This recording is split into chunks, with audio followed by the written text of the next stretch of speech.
Hello दोस्तों, welcome to your educational informational channel Sahitya Sagar. मेरा नाम है डॉक्टर अलका।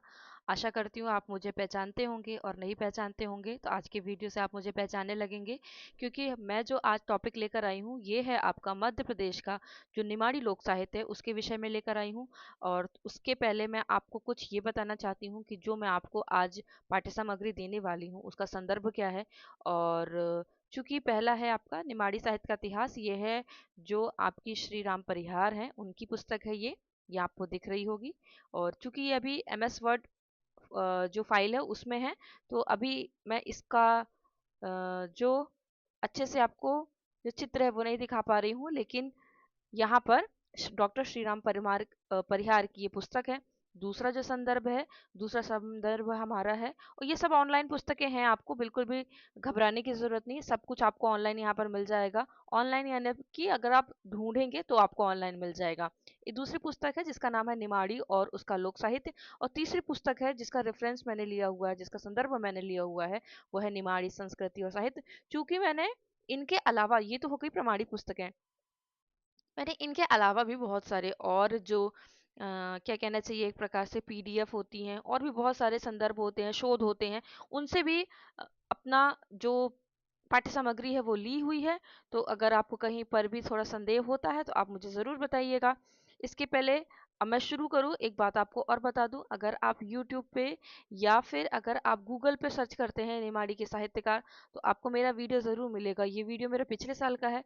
चूंकि सिलेबस एक ही जैसा था तो मैंने पिछले साल भी अपना ये वीडियो बनाया था। चूंकि ये जो वीडियो है ये दूसरे चैनल पे था, दूसरे किसी व्यक्ति के चैनल पर था, पर ये वीडियो मेरा ही था। मेरे द्वारा जो तैयारी की गई थी पाठ्य सामग्री, ये मेरी ही थी।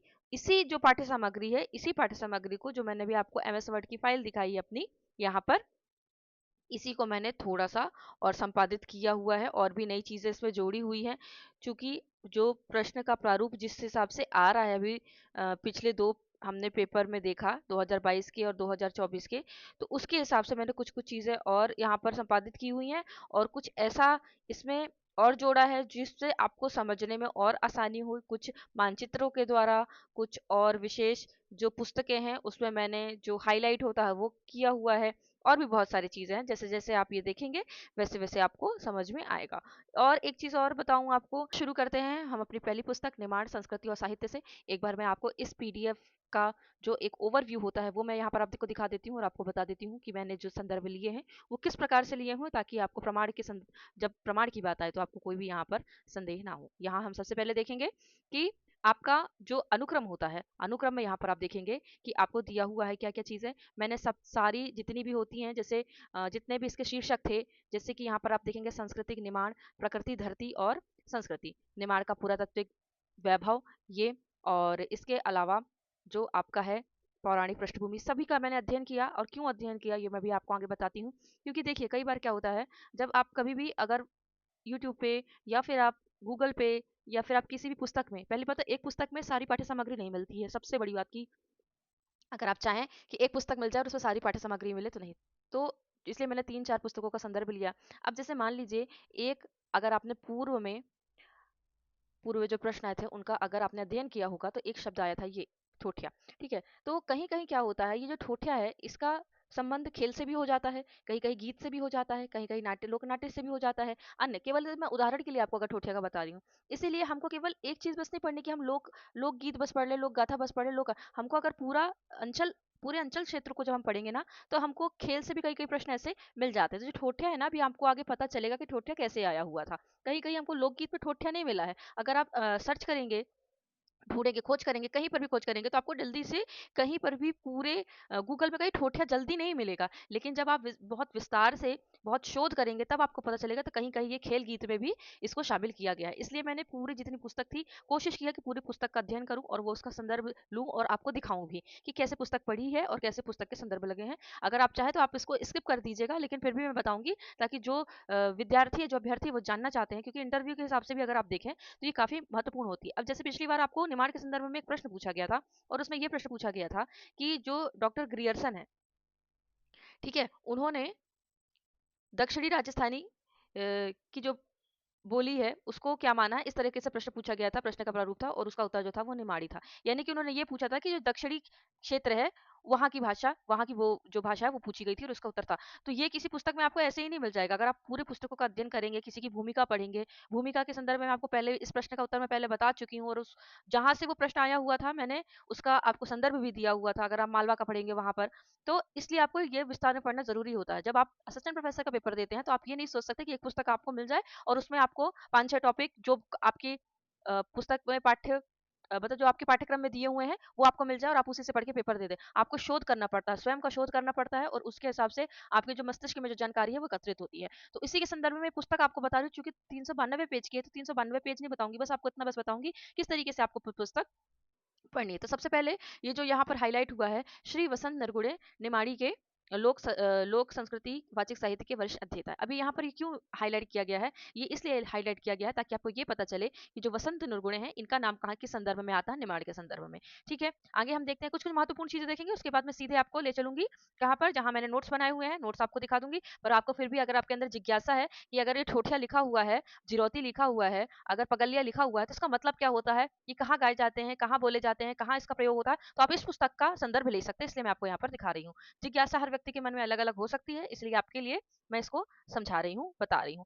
और यहाँ यहाँ मैंने हाईलाइट किया हुआ है विद्वानों के लिए कि निमाड़ में कौन कौन से, जैसे श्री राम परिहार, इनका नाम बहुत महत्वपूर्ण है, बाबूलाल सेन। तो बार बार आप एक एक बार देखेंगे तो बार बार आप उनका नाम थोड़ा सा याद रहने लगेगा कि अच्छा ये व्यक्ति जो है निमाड़ के संदर्भ में इनका नाम आता है। ठीक है, कृष्णलाल हंस, अभी इनकी पुस्तक का मैंने अभी सबसे शुरू में बताया, रामनारायण उपाध्याय। तो ये सिर्फ ऐसे हैं, सिर्फ ऐसे व्यक्ति हैं जिनका निमाड़ के संदर्भ में नाम आता है। कहीं मान लीजिए अगर आप निमाड़ और उसका साहित्य अब आ गया, तो अगर कृष्णलाल हंस का नाम आएगा तो आपको ये पता होना चाहिए कि जो कृष्णलाल हंस है ये निमाड़ क्षेत्र से संबंध रखते हैं। तो इस हिसाब से मैंने यहाँ पर इनको यहाँ पर जोड़ा हुआ है। फिर थोड़ा थोड़ा कुछ कुछ चीजें हाईलाइट की हुई हैं ताकि आपको, जैसे मध्य प्रदेश के पश्चिम अंचल के एक हिस्से का, सांस्कृतिक हिस्से का नाम निमाड़ है, तो ये मैंने जो एक आपका मानचित्र में अगर आप देखेंगे स्थान विशेष होता है, उसके हिसाब से ना पश्चिम अंचल लिखा हुआ है, हो सकता है आपसे पूछा जाए। अब जैसे मालवा का रथ था जो जनपद था, ऐसे ही जो निमाड़ का जनपद था वो अनुपदेश कहलाता था, ये महत्वपूर्ण है। और इसके अलावा जो महत्वपूर्ण चीज है, लोकगीत, लोक साहित्य के अंतर्गत वो हम देखेंगे, लेकिन कुछ कुछ चीजें हमको और देखनी चाहिए। क्या जो इसके इस क्षेत्र में जिन शासकों ने शासक किया, अगर आपने पूर्व में, मैं क्यों बता रही हूँ इस चीज, उसका भी मैं आपको संदर्भ देती हूँ। पुराने प्रश्न पत्र आपने देखे होंगे 2022-24 के, उसमें एक प्रश्न आपसे पूछा गया था उदयन की कथा। ठीक है, तो क्या होता है, जब जहाँ के जिस क्षेत्र के राजा रहते हैं, जिस क्षेत्र के जो महत्वपूर्ण व्यक्ति रहते हैं, तो जो लोक साहित्य है कहीं कहीं उनसे प्रभावित होता है। तो जैसे अहिल्याबाई से संबंधित कोई अगर प्रश्न आ जाए, तो आपको ये पता होना चाहिए कि अहिल्याबाई का संबंध निमाड़ में था, तो ये निमाड़ की लोक कथा, लोक गाथा, ये जो कुछ भी है वो इस क्षेत्र की है। इसलिए मैंने यहाँ पर इसको हाईलाइट किया हुआ है। जो जो मैंने हाईलाइट किया मैं आपको बताती चल रही हूँ। आप चाहें तो इस वीडियो को 2x की स्पीड में देख सकते हैं ताकि आपका समय बच जाए।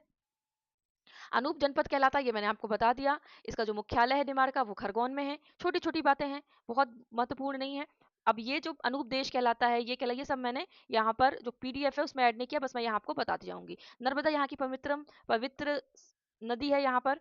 और आप देखिए यहाँ पर और पूछा गया है थोड़ा सा, एक क्या है, तालाब, बहुत सारे तालाब हैं यहाँ पर। तो अगर आप पेपर 1 की भी दृष्टि से देखेंगे ना, तो ये आपको समझ में आ जाएगा कि जो निमाड़ क्षेत्र है, निमाड़ क्षेत्र मैंने यहाँ आपको चित्र दिखाया होगा, चित्र दिखाया सबसे पहले इस पीडीएफ में यहाँ पर। तो निमाड़ का आपको एक मानचित्र में अगर देखें, मानचित्र के हिसाब से आप देखें, यहाँ पर देखिए, तो देखिए मानचित्र कैसे दिखा रहा है। ये सबसे निचला हिस्सा है, अगर ये उत्तर है, ये उत्तर है, और ये दक्षिण है, और ये पूर्व है, और ये पश्चिम है, तो ये पश्चिम के क्षेत्र में यहाँ पर आपको ये निमाड़ यहाँ पर दिख रहा होगा हल्का सा भूरे रंग में। ठीक है, तो ये पहले जो आपने देखा कि मानचित्र की दृष्टि से देखें तो जो आपका मालवा है उसका क्षेत्र क्या है।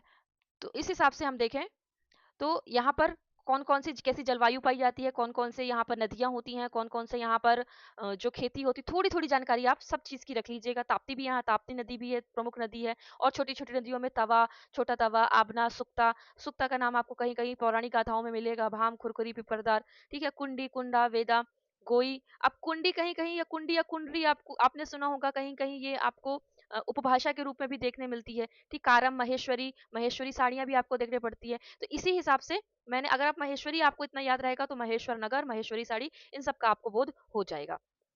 चलिए आगे देखते हैं। आगे बहुत सारी इसमें चीज है, खरक नदी, बोरन नदी, बहुत सारे तालाब है यहाँ पर।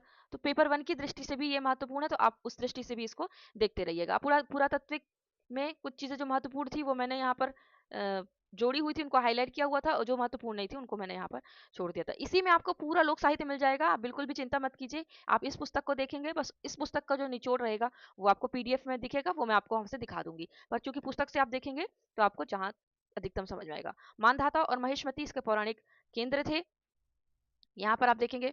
और जो आपका निमाड़ है, निमाड़ की कुछ कुछ संस्कृतियां मालवा से मिलती हैं, लेकिन कुछ कुछ चीजें ऐसी हैं जो मालवा से बिल्कुल अलग है। तो जो मालवा से बिल्कुल अलग है हम उनको देखेंगे। तो यहाँ पर आप देखेंगे कुछ महत्वपूर्ण जो विद्वान थे उनका नाम भी यहाँ पर आया हुआ कि भटारक देवेंद्र कीर्ति ने माहेश्वर प्रद्युम्न प्रबंध नामक हिंदी धर्म ग्रंथ की रचना की। ये कुछ कुछ चीजें हैं जो आपको कहीं पर भी एक क्रम से नहीं मिलेंगी, क्योंकि ये पुस्तक से लिया हुआ संदर्भ है, इसलिए आपको यहाँ पर नहीं मिलेगा। अगला देखते हैं हम, अगला क्या हमें महत्वपूर्ण तथ्य मिलता है। मैंने जैसे आपको बताया कि 392 सांस्कृतिक इतिहास जो बहुत महत्वपूर्ण महत्वपूर्ण थे, केवल मैंने वो यहाँ पर जोड़े हैं। ठीक है, आगे देखते हैं हम। यहाँ पर हमें यहाँ पर सांस्कृतिक महत्व में बहुत ज़्यादा चीज़ें नहीं मिली, क्योंकि वो हमको फिर आगे हमने पौराणिक में देख ली थी। तो यहाँ पर अहिल्याबाई उनके बारे में बताया गया है, और अहिल्याबाई के अलावा जो जो शासक हुए थे उनके बारे में यहाँ पर बताया गया है। तो मैं कोशिश करूंगी कि आपको यहाँ पर जो महत्वपूर्ण महत्वपूर्ण चीजें हैं वो यहाँ पर बता दो। तो ये मैंने पूरा छोड़ दिया था यहाँ पर, क्योंकि मुझे ऐसी कोई चीज नहीं मिली थी। फिर यहाँ से चालू होता है आपका निमाड़ की लोक संस्कृति। ठीक है, तो यहाँ पर जो महत्वपूर्ण क्या था, मुझे ऐसा लगा कि यहाँ पर लिखा था कि मंडन मिश्र जैसे विद्वान थे, ये आप हिंदी साहित्य में भी इनको पढ़ते हैं मंडन मिश्र को। तो ये जो विद्वान थे ये इसी क्षेत्र में हुए थे। और भारती देवी जैसी जो विदुषी महिला थी वो भी यहाँ थी। यहाँ ओंकारेश्वर ज्योतिर्लिंग है, और कहते हैं कि जो अश्वत्थामा है सतपुड़ा के जंगलों में आज भी ये कुछ कुछ, ये परीक्षा में नहीं पूछी जाएंगी लेकिन इंटरव्यू की दृष्टि से देखा जाए तो, और आपको कहीं ना कहीं घुमा फिरा के कहीं ना कहीं पूछ लेगा, इसकी दृष्टि से भी आपको ये समझना जरूरी है कि मान लो जो हम साहित्य पढ़ रहे हैं, लोक साहित्य पढ़ रहे हैं, उसके आगे पीछे की चीजें क्या है। शबरी का जो गुरु है ऋषि मतंग, उनका आश्रम भी यहाँ पर है। इसके अलावा हम देखते हैं यहाँ पर आपको बताया गया है कि जो चाणक्य हैं उनका संबंध भी कहीं ना कहीं यहाँ से था। उसके अलावा देखते हैं हम यहाँ पर कुछ कुछ जो, ये हम आगे पढ़ेंगे। अभी यहाँ इन्होंने क्या दिया है, केवल संक्षिप्त रूप में दिया हुआ है। संक्षिप्त रूप में यहाँ दिया है कि यहाँ पर विशेष चीज क्या है, मसाणिया गीत जो कि क्या कहते हैं शव यात्रा के साथ गाते बजाते हुए जाते हैं।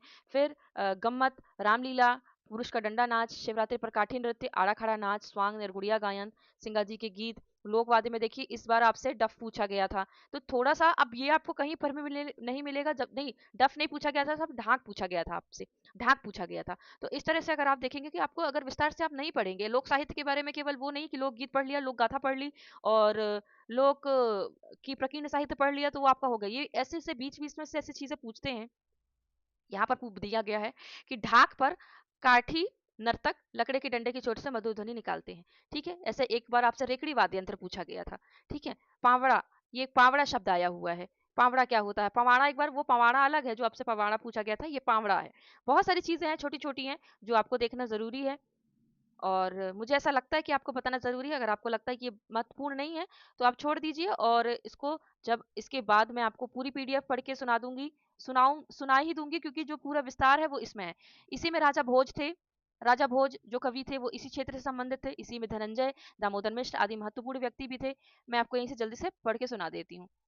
जो एक आपने सुना होगा, प्रत्येक मध्य प्रदेश के निवासी ने सुना होगा कि हर हर नर्मदे तो दिए पाद पंकजम नमामि देवी नर्मदे, शंकराचार्य की उक्ति थी जो नर्मदाष्टक स्तुति से ली गई थी। खेती खेड़ो रे हरि नाम, ये आपकी जो पंक्ति है ये सिंगा जी की है, और सिंगा जी के बारे में हम आगे विस्तार से पढ़ेंगे। लोक जीवन थोड़ा सा देख लेते हैं। निमाड़ी लोकगीतों में दक्षिणा को चीर एक महत्वपूर्ण है। अब क्या होता है जब हम लोकगीत पढ़ते हैं ना, तो फिर वहां पर आपको दक्षिणों को चीर नहीं मिलेगा। ये बीच बीच में कहीं कहीं एक महत्वपूर्ण चीज दे दी है, दक्षिणों का चीर, इसका संबंध कहाँ से है। अब जब आपने ये विस्तार से पढ़ा ही नहीं होगा तो आपको नहीं पता होगा। लड़कियों का परिधान घाघरी पोलका, अगर आ जाता है कि घाघरी पोलका किस क्षेत्र का परिधान है, घाघरी पोलका, तो उसके लिए आपको इसके बारे में विस्तार से पढ़ना जरूरी है।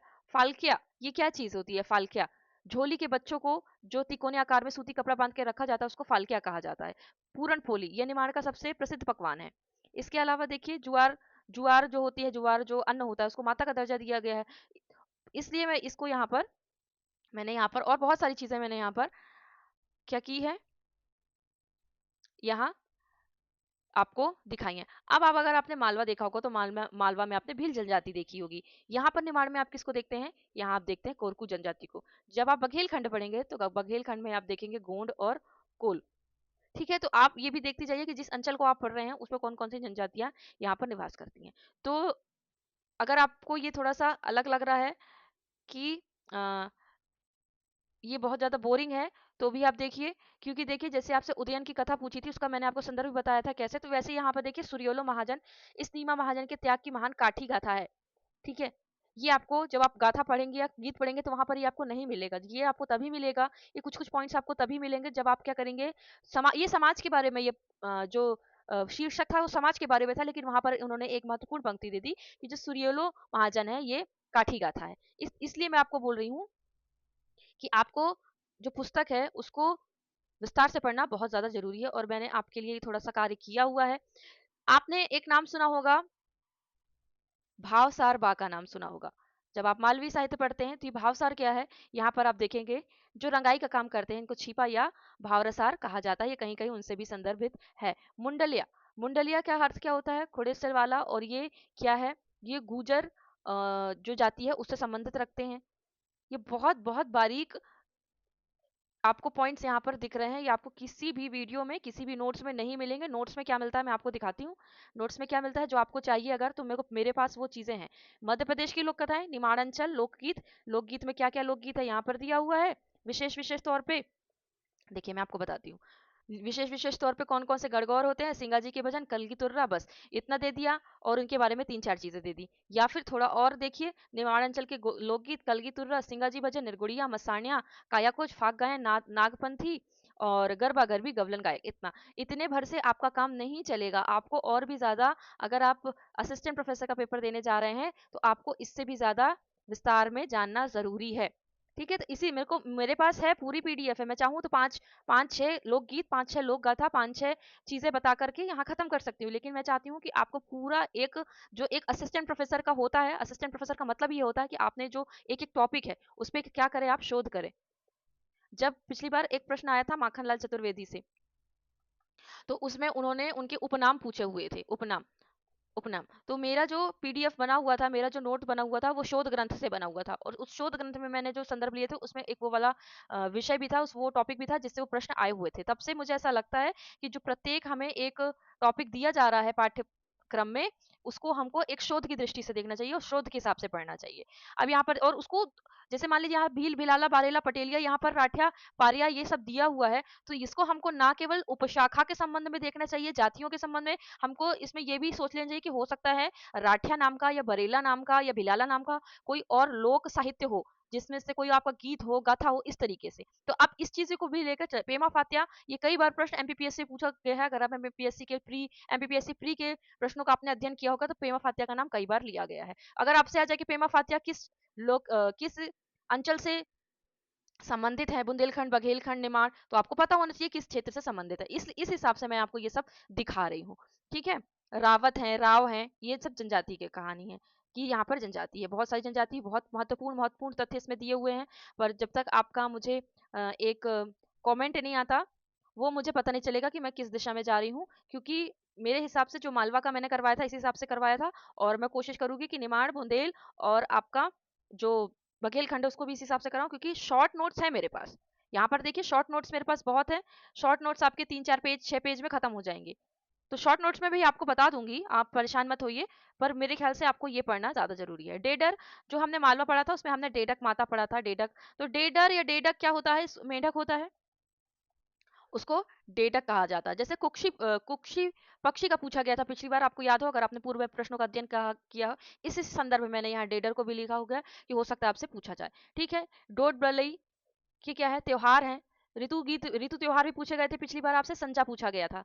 ठीक है, तो आप पढ़ रहे हैं अगर, तो आपको पता होना चाहिए कि जो जो लोकगीत या लोक त्योहार या लोक पर्व आप पढ़ रहे हैं वो क्या है? जिरौती है।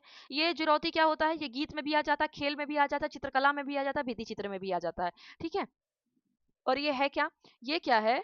जिरौती बच्चों की रक्षा करने वाली राक्षसी देवी की पूजा का त्योहार है। ठीक है, जिरौती बहन बेटी का त्योहार है। और जो खास खास चीज है मैंने बस वही। अब यहाँ क्या है? इपरस, इपरस क्या है? इरपस क्या है? इरपस क्या है? राखी के 8 दिन पूर्व पड़ने वाले इतवार को जो भाई है वो बहन के घर जाता है, उसको क्या बोलते हैं, इरपस कहते हैं। हलछठ, ऋषि पंचमी, ये बहुत साधारण से जो त्योहार व्रत हैं, इनको मैंने नहीं लिखा, लेकिन जैसे गोगा नवमी होगी, गोगा पीर हो गए, इनको मैंने यहाँ पर जोड़ा हुआ है। गोगा पीर, संजा फूली चूंकि पूछ चुका था तो ये दोबारा नहीं पूछेगा, लेकिन फिर भी मैंने यहाँ पर नरवत। नरवत देखिए, नर का अर्थ क्या होता है, नर का अर्थ होता है जो मेल होता है, उसको नर कहते हैं। और वत मतलब व्रत, तो ये बालिकाओं का व्रत है, अर्थात नर को पाने को, या कुंवारी कन्याओं का व्रत है। आगे देखिए यहाँ पर, और डोड बलि त्योहार क्या है, वर्षा का आह्वान का त्योहार है। डोड बलि, दत्तो गाने के पश्चात, ये दत्तो, कुछ कुछ ऐसे शब्द आप याद रखिए कि ये सिर्फ इसी क्षेत्र में पाए जाते हैं। हाथी व्रत होता है एक निमाड़ के संदर्भ में, एक गोगा होता है, ये पर्व भी होता है बालक बालिकाओं का। और खेल में देखिए, कुरकुर, काकरो। अभी मैं आपको इसी पारंपरिक खेल के अंदर अभी ठोठिया बताऊंगी जो आपका गीत में पूछा गया था, ठीक है। चाचू खेल, आपड़ी थापड़ी, दपड़ा दपड़ी, पकड़ा पाटी, कुकड़ा पाटी, छाबड़ी, ठोठिया खेल। ये देखिए यहाँ पर देख रहे हैं आप, ये ठोठिया खेल। तो ये क्या है, ठोठिया गणगौर की पाती में खेला जाता है। अब कहीं कहीं चूंकि हमको जिस संदर्भ में पूछा गया था ठोठिया, वो हमको पूछा गया था कि जब आपके निमाड़ क्षेत्र में बारात विदा होती है, या उस संदर्भ में स्त्रियों का पूछा गया था, लेकिन यहाँ पर आपको खेल के रूप में मिला है। तो चूंकि अगर आपको ये भी पता होता कि ठोठिया का संदर्भ निमाड़ क्षेत्र से है, तो उसमें एक प्रश्न में जब आपसे पूछा गया था, तो उसमें तीसरे नंबर पे पूछा गया था कि जो ठोठिया है यह बघेलखंड का लोकगीत है। तब आपको इतना ही पता होता कि भाई ये तो निमाड़ से है, तो वहीं आप क्रॉस कर सकते थे। इसलिए हमको जो लोक साहित्य है, पूरा लोक साहित्य हमको देखना। आवली पीपली, धूलो चिपावड़ी, सात टिकड़ी, और पौवा, चंग पो अथवा चंग पो, या 16 सार, ये कुछ कुछ चीजें यहाँ, गलगुच्ची, अंटा गोटी, ठीक है। खेल गीत भी हो जाते हैं कहीं कहीं यहाँ पर, घरा घर, फुगड़ी, कवायत करतब। इसके अलावा निमाड़ के लोक देवता, ये बहुत जरूरी नहीं है, लेकिन पेपर अगर वन में देखें आप, तो पेपर वन की दृष्टि से आप देख लीजिएगा। भीलट देव, खेड़ापति हनुमान, हनुमान तो साधारण है, लेकिन खेड़ापति, थानक, छप्पन देव, और बुखारदास, कांजा बाबा, भाव सिंह बाबा, संत सिंगा जी तो पता है, मोटी माता, सात मात्रा, गुण गौर बहुत साधारण हो गया। बागेश्वरी देवी, लालबाई फुलबाई, ये बहुत थोड़ा यूनिक है। लालबाई फुलबाई पूर्णतः लोक देवियां हैं, जिनको जिन्हें छिन्नमस्ता और गुरमावती देवी के नाम से जाना भी जाता है। आगे देखेंगे हम वाचिक परंपरा में देखेंगे कि लोक वार्ता के अंतर्गत क्या आ जाता है, लोकगीत, लोक कथा, लोक गाथा, लोकनाट्य, मिथक, कहावत, पहेली, ये सब लोक वार्ता के अंतर्गत आ जाता है। तो निमाड़ी लोकगीत में गणगौर, मसाण्या, और आपका संजा गीत, ये संजा गीत, और मसाणिया मैंने आपको बता दिया। गरबा गरबी, इसमें गरबा जो है महिलाओं का है, गरबी पुरुषों का है, ये भी आपको आगे दिखेगा। अगर आपसे पूछ ले कि गरबा नृत्य मिलान में आ जाए कि ये पुरुष का है कि महिला का है, तो ये गलत हो जाएगा, क्योंकि गरबा महिलाओं का है और गरबी पुरुषों का है, ठीक है। धारणाई वार्ता कहा जाता है यहाँ पर, ठीक है, किसको, लोक कथा के लिए जो पहेलियों के संदर्भ में रहते हैं। और आदिवासी क्षेत्र में निमाड़ के गोंडी और कोरकू भाषा बोली जाती है। चलिए, खंडवा और खरगोन आदर्श निमाड़ी के केंद्र है। जैसे हमने वहां पर मालवा में क्या देखा था, मालवा के संदर्भ में हमने देखा था जो हमारा इंदौर है और उज्जैन है, ये हमारा आदर्श मालवी के केंद्र थे। उसी संदर्भ में जो हमारा खरगोन और खंडवा है वो आदर्श निमाड़ी के केंद्र हैं। यहाँ पर उपबोलियां दी हुई हैं, निमाड़ी की अनेक उपबोलियां, जैसे पवारी, बंजारी, गुरवी, बरगुंडी, मेवाती और भीली। चूंकि यहाँ मेवाती भी दिया हुआ है, मैं आपको यहाँ पर इसलिए बता रही हूँ कि जो मैंने यहाँ पर नोट्स बनाए हुए थे, यहाँ पर मैंने जो नोट्स बनाए हुए थे उसमें जब आप यहाँ पर जाएंगे, दूसरा ही विषय है ये, पवारी, बमजारी, गुरवी, बरगुंडी, मेवाती, भीली, वो इसी संदर्भ में है, मैंने यहीं से लिया हुआ है, इसी पुस्तक से लिया हुआ है। तो चूंकि पुस्तक है और ये मध्य प्रदेश ग्रंथ अकादमी जनजातीय नहीं, मध्य प्रदेश जनजाति संग्रहालय से प्रकाशित है, तो मैं इस पुस्तक को प्रमाणित मान सकती हूँ। तो इसके अनुसार देखेंगे तो ये कुछ उपबोलियां हो गई। अब लोकगीत में देखिए तो ये कथन दिया हुआ श्याम परमार का, इन्होंने श्याम परमार ने लोकगीत के संबंध में कथन दिया है, क्योंकि पिछली बार आपको पूछा गया था लोक साहित्य के संदर्भ में डॉक्टर हजारी प्रसाद द्विवेदी का, इसलिए मैंने इसको भी यहाँ पर हाईलाइट कर लिया है। अब आप देखिए यहाँ पर लावड़ी, गवलन, गरबा गरबी गीत, ये क्या है, साधारण है। कलगी तुर्रा, काठी मसाणिया, गम्मत, लोरी, बारामासा, ये साधारण है। अभी आप आगे जैसे जैसे देखते जाएंगे आप कुछ कुछ विशेष विशेष तौर पे गीत यहाँ पर मिलते जाएंगे। जैसे अगरनी, अगरनी आपने मालवा के संदर्भ में भी देखा था, बालाबाऊ और धन बहू, ये आपने मालवा के संदर्भ में भी देखा था। पर यहाँ अगरनी में तो कुछ कुछ चीजें आपकी ऐसी होंगी जो मालवा और निमाड़ में थोड़ा थोड़ा एक जैसी लगेंगी। अब छठी के गीत, जलवाय पूजन जिसको आप कुआं पूजन भी कहते हैं, तो ये तो साधारण से हैं। तो जो साधारण साधारण से थे, पगल्या आपने मालवा में भी देखा होगा, पगल्या आपका जो निमाड़ है यहाँ पर भी है। उसके बाद देखिए घुघरा गीत, ये थोड़े अलग अलग थे इसलिए मैंने हालरा भी हमने मालवा में देखा था। घुघरा गीत, जमाल गीत, ये मुंडन संस्कार का गीत होता है जिसको जमाल गीत कहते हैं। जनेऊ गीत साधारण है इसलिए मैंने यहाँ पर आपको यहाँ लिखा नहीं है। और बहुत सारी चीजें थी जैसे बड़ी तोड़ी, निवते, बधाया, कुछ कुछ और चीजें थी जिसको मैंने हाईलाइट कर दिया है। जब आप ये पुस्तक पढ़ेंगे तो आपको भी समझ में आएगा कि ये चीज क्या होती है। थोड़ा लोक साहित्य आप एक पुस्तक पढ़ सकते हैं। एक होता है कुकड़ा गीत। कुकड़ा गीत, कुकड़ा मतलब जो मुर्गा होता है। तो विवाह के घर में जब महिलाएं ब्रह्म मुहूर्त में उठकर सूर्योदय के स्वागत के गीत गाती हैं उसको क्या कहते हैं? कुकड़ा गीत कहते हैं। ठीक है, ये आपको मालवा में नहीं सुनाई दिया होगा, या आपको बघेलखंड में नहीं सुनाई देगा, ये सिर्फ आपको कहाँ सुनाई देगा? ये आपको सुनाई देगा सिर्फ निमाड़ में। अब चीकट तो चलिए ठीक है, चीकट का यहाँ तो समझ में आता है। चवरी, चवरी भवरी के गीत। ठीक है, चवरी भवरी के गीत। और फिर यहाँ ऋतु गीत भी दिए हुए हैं। ऋतु गीत में फिर ग्रीष्म के गीत कौन कौन से होते हैं, बरसात के कौन कौन से होते हैं, ये सब यहाँ पर दिया हुआ। तो मुझे उतना महत्वपूर्ण नहीं लगा तो मैंने यहाँ पर हाईलाइट नहीं किया है। आप जब पुस्तक पढ़ेंगे तो आप इस पुस्तक से देख लीजिएगा इस पुस्तक का। और मैं एक दो पुस्तक और बता देती हूँ आपको, तो उस पुस्तक का भी जो संदर्भ है वो भी मैं वहां आपको बता दूंगी। सांजुली गीत होता है एक। सांजुली गीत के साथ साथ मसाणिया गीत। तो मसाणिया गीत थोड़ा सा आपको बता दूं यहाँ पर। मसाणिया गीत मृतक संस्कार का गीत होता है जिसको काया खोजी भी गीत कहा जाता है। तो ये क्या होता है? ये शमशान गीत भी इसको कहा जाता है। इसको क्या कहते हैं? शमशान गीत। और आदिम समूह जैसे कोरिया, मुरिया, गौड़ जनजाति के जो दसगात्र के अवसर पर ये गीत गाए जाते हैं। ठीक है, ये आपको बघेलखंड, बुंदेलखंड में नहीं मिलेगा। जो शव यात्रा जो होती है उसमें जो शोक गीत या भजन गाए जाते हैं उनको निर्गुड़िया भजन के नाम से या नारदीय भजन भी कहा जाता है। ये भी मैंने सब कुछ अपनी जो ये नोट्स बनाए हैं यहाँ पर मैंने सब लिखा हुआ है जो मैं आपको बता रही हूँ। तो आप इससे बिल्कुल भी चिंता मत करें, मैं सब कुछ आपको बता दूंगी। यहाँ पर मैंने यहाँ पर लिखा हुआ है। ठीक है, आप परेशान नहीं होइएगा। चलिए, दुर्लभ, लांगा, दोदल, बंजारी, ये सब क्या है? ये सब जो आपका नारदीय है या निर्गुण है उसी के अंतर्गत ये सब कुछ आते हैं। पाठ का भजन, ये सब मृत्यु संस्कार के अंतर्गत आते हैं। बंजारी, दुर्लभ, वही मैंने जो आपको बताया वहां पर। ये सब चूंदड़ गीत। चूंदड़ गीत दिखने में हमें चुनरी से संबंध आता है लेकिन ये शरीर जो काया है इसको वहां पर संबोधित किया है। हंसा को देश, जैसे कबीर की वाणी में था उसी संदर्भ में यहाँ पर भी दिया हुआ है। निमाड़ी लोक कथा में देखिए शालीवाहन। अब मैंने शालीवाहन को यहाँ पर हाईलाइट किया है उदयन के संदर्भ में। जो मालवा में जैसे उदयन का पूछा गया था तो मैंने शालीवाहन का नाम यहाँ पर हाईलाइट कर दिया कि कथा या गाथा में अगर आपसे पूछा जाए तो आपको पता चाहिए कि शालीवाहन का नाम भी निमाड़ क्षेत्र से संबंधित है यहाँ पर। राजा भोज, ठीक है। और मिथ कथा भी है यहाँ पर निवाड़ी में। लोक गाथा में देखिए यहाँ पर अगर आप देखेंगे तो मैंने सूर्योलो महाजन का बता दिया था। हरिचंद, गोडेनार, भेड़लोबार, काठी, ये यहाँ पर दिया। उसके अलावा भी थोड़ा मैं इसको बड़ा कर देती हूँ, आपको दिखाई देगा अच्छे से। यहाँ पर आप देखेंगे कौन कौन सी लोक गाथाएं हैं। तो यहाँ पर देखेंगे ढोला मारू, चंद्रावली, कुदई राणा, काजल रानी, सुध बुध, सालंगा। मथवाड़ में देखिए मथवाड़ की गाथाएं भरथरी, गोपीचंद। और श्रवण गाथा काल्या धवल्या, तोता मैना, खंडेराव की कथा, भरथरी की कथा, खतड़गांव महासती पारूबाई का पुवाड़ा, रायसल की गाथा, भिलट बाबा, अहिल्या गाथा, राज की कथा, गौ लीला, बिलिनी चरित कथा, मोती लीला, कथा बिंदा, नागमंथन लीला, श्री कृष्ण को बारामासी सवन। ये यहाँ पर दिया हुआ है आपका किस संदर्भ में? लोक गाथा के संदर्भ में। तो अभी मुझे नहीं लगता कि इससे कुछ छूट जाएगा आपका। पहेलियों को यहाँ पर ताड़नाई वार्ता भी कहा जाता है। और जो आपका निमाड़ी कहावत है वो मैंने आपको पहले ही बता दिया था पुस्तक का नाम। अगर आप मालवा वाला आपने वीडियो देखा होगा तो एक पुस्तक थी उसमें ये चारों क्षेत्र के दिए हुए थे, तो फिर आप उसको वहीं से देख लेना।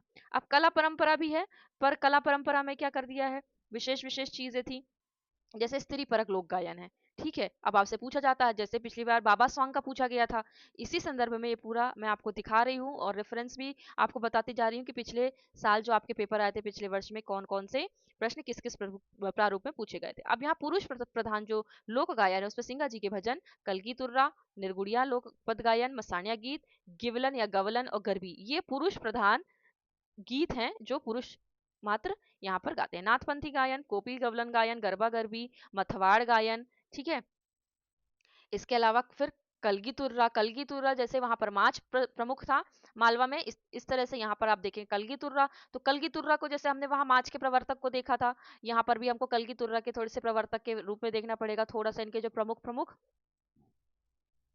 प्रमुख जो व्यक्ति इनसे संबंधित है उनको भी देखना पड़ेगा। जैसे कलगी तुर्रा का जो मूल वाद्य है वो क्या है, डफ या चंग है। अब आगे हम देखते हैं यहाँ पर कल की तुर्रा में समृद्ध पर महेश्वर कसरावत कुंगावा सनावत ये घराने के गायक थे।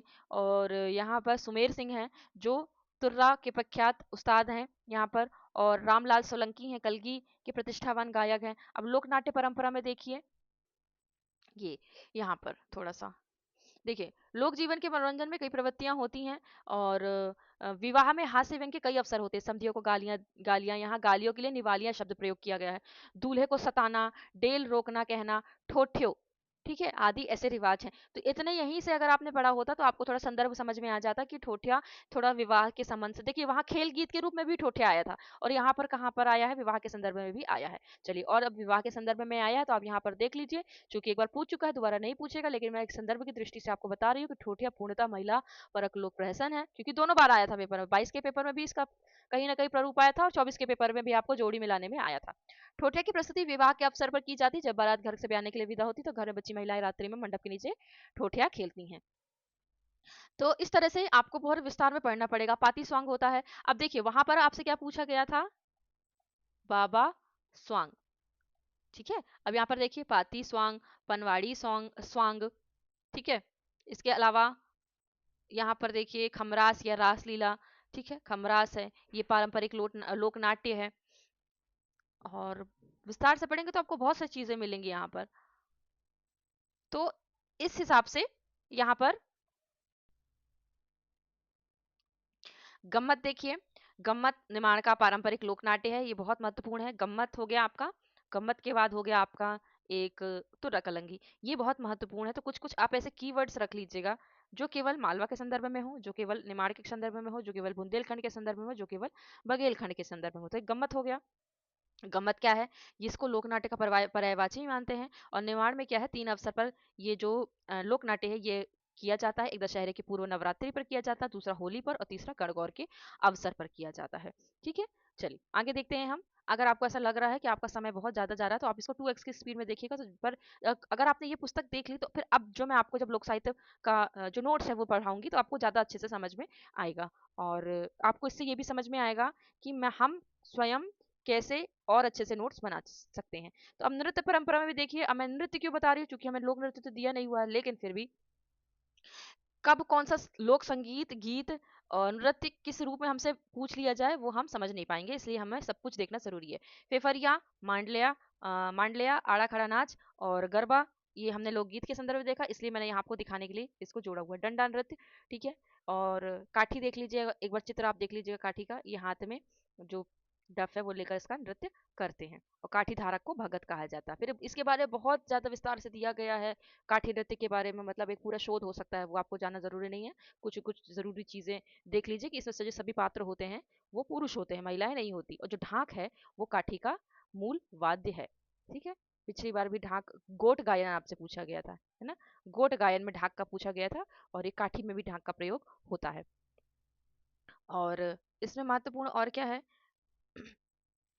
जो काठी होती है, काठी जो नृत्य होता है उसकी जो विषय वस्तु होती है वो पौराणिक पौराणिक और ऐतिहासिक होती है। जैसे हरिश्चंद्र कथा, सतयुग, सूर्योलो सती, महाजन द्वापर, भिड़रो, बाल त्रेता, गोंडेन नार कथाएं, इसमें कलयुग की कथाएं इसमें कही जाती है। इसमें नानी बाई का मायरो, बसंत कथा, शंकर को ब्याह, श्रवण कथा, नर्मदा स्तुति, ये सब भी इसमें कही जाती हैं। तो आप जो मैं आपको अगर मैं आप ये समझ लीजिए कि कोई बात मैं अगर आपको लोकगीत के संदर्भ में बता रही तो आप बस उसी को लेके मत बैठ जाइएगा कि ये लोकगीत में ही आएगा, वो आपका लोक नृत्य में भी कहीं कहीं आ सकता है, गाथा के स्वरूप में भी आ सकता है, या किसी और प्रारूप में आ सकता है। गोडेर नार कथा, ये कथा के संदर्भ में है। भिलरो, भीलड़ो, बाल कथा, सूर्योदय सती महाजन।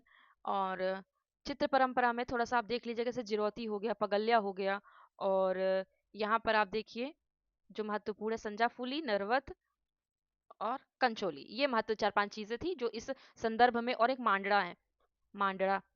तो ये थोड़ी सी महत्वपूर्ण चीज होती हैं जो किसी क्षेत्र, जब हम किसी क्षेत्र को पढ़ते हैं तो उसके बारे में हमें उसके आगे पीछे की भी थोड़ी थोड़ी चीजें पता होना जरूरी होती है। अगर आप साक्षात्कार की दृष्टि से देखेंगे तो जब आपसे पूछा जाएगा निमाड़ के बारे में, अगर आपने इतनी सारी चीजें बता दी तो अगला भी आपसे प्रभावित हो जाएगा। संझा फूली ये क्या है, ये एक त्योहार है, और त्योहार के साथ कहीं कहीं गीत में भी मिल जाएगा आपको, पर्व में मिल जाएगा, इसलिए भीति चित्र में भी मिल जाएगा।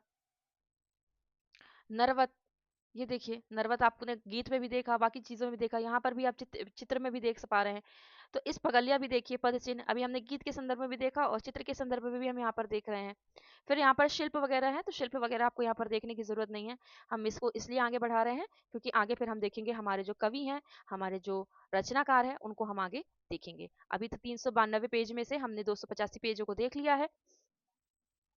और अगर आप ये पुस्तक नहीं ढूंढ पाएंगे तो आप इसे वीडियो के जरिए भी इसको धीमा या बहुत स्लो स्पीड में भी देख के आप इसको अपना जो नोट्स है या एक आपको जो भी करना है आप यहाँ से कर सकते हैं। ये गहनों के बारे में है, चूंकि हमें गहनों के बारे में नहीं जानना, अब हमको देखना है यहाँ पर जो हमारे वाचिक परंपरा के जो जो चूंकि गहने भी पूछ सकता है पेपर 1 की दृष्टि से, लेकिन पेपर 2 की दृष्टि से नहीं पूछेगा आपको, तो अभी हम गहनों के बारे में नहीं देखेंगे, पर अगर आपको देखना आप पुस्तक लेकर देख सकते हैं।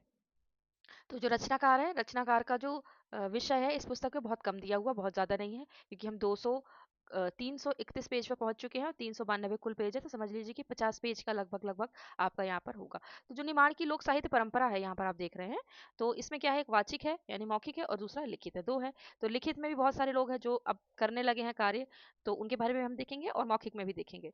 तो यहाँ सबसे पहले हम किससे शुरू करते हैं, ब्रह्मगिर से, और ये संत सीगत जी की परंपरा में आते हैं। उनके गुरु ब्रह्मगिर के जो शिष्य थे वो मनरंगर गिर थे और फिर उनके शिष्य थे सीगा जी। तो यहाँ से हम सबसे पहले देखेंगे निमाड़ में संत साहित्य के सबसे अग्रणी कवि कौन थे, ब्रह्मगिर थे, और इन्होंने क्या किया, निर्गुण उपासक थे और एक कबीर से अत्यधिक प्रभावित थे।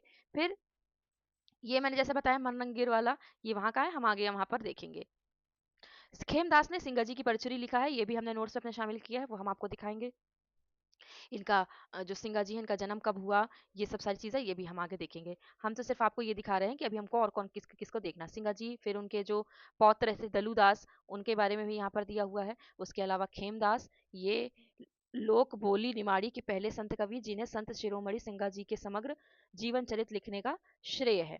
इसलिए कुछ कुछ जो विशेष हैं, और बाबूलाल सेन का नाम देखिए, कई बार मैंने अभी आपको बताया इस संदर्भ में, ये नर्मदा अंचल के संत कवि पुस्तक में दलुदास के परिचय में इन्होंने लिखा है। बाबूलाल सेन ने भी निमाड़ के समय बहुत काम किया है। और ये धन्ना जी हैं, धनजी दास सिंगा जी के परम शिष्य थे। जगन्नाथ गिर हैं और रंकनाथ हैं। निमाड़ में अनाम संप्रदाय का जो प्रादुर्भाव हुआ है, पहले बात तो ये कि निमाड़ में अनाम संप्रदाय का प्रादुर्भाव हुआ है, और ये किसने किया, संत अफजल ने। ठीक है, ये हम अभी आगे देखेंगे। आप परेशानी, भावदास, अनमीदास, राईदास, खुशहाल, दशरथ दास। फिर अब हम देखते हैं यहाँ पर आगे, देखिए प्रत्येक जो क्षेत्र हैं उनसे संबंधित जो पत्रिकाएं हैं आप उनको भी देखते रहिएगा। तो जो निमाड़ है, निमाड़ में जो पत्रिका है वो है आपकी वाणी। वाणी और वीणा दो हैं। ठीक है, जैसे भी आप वो आएगा संदर्भ में आपको यहाँ पर दिखाऊंगी। और कौन महत्वपूर्ण व्यक्ति हैं, माखनलाल चतुर्वेदी हैं यहाँ, जो सबसे ज्यादा प्रमुख है। और उसके अलावा जो प्रमुख व्यक्ति हैं वो हैं आपके यहाँ पर माखनलाल चतुर्वेदी, उसके अलावा बलराम पगारे हैं जिन्होंने बहुत महत्वपूर्ण कार्य किया निमाड़ के लोक साहित्य के बारे में। वो है जो मैं वाणी का बता रही थी, तो वाणी क्या है, सबसे पुरानी पत्रिका है, कहाँ की, ये है आपकी निमाड़ की। चलिए अब आगे देखते हैं।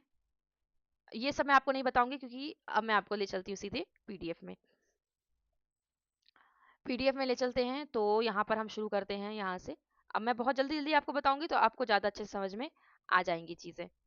ये मध्य प्रदेश का मानचित्र, यहाँ पर आप देख सकते हैं कि ये जो क्षेत्र है, खरगोन, खंडवा और आपका बड़वानी का ये जो क्षेत्र निचला हिस्सा है, और इसकी सीमाएं देखिए आप कहाँ से लग रही हैं, कि कुछ कुछ गुजरात से थोड़ी बहुत, गुजरात से बहुत कम, बहुत ही कम, और आपकी जो महाराष्ट्र वहां से लग रही हैं।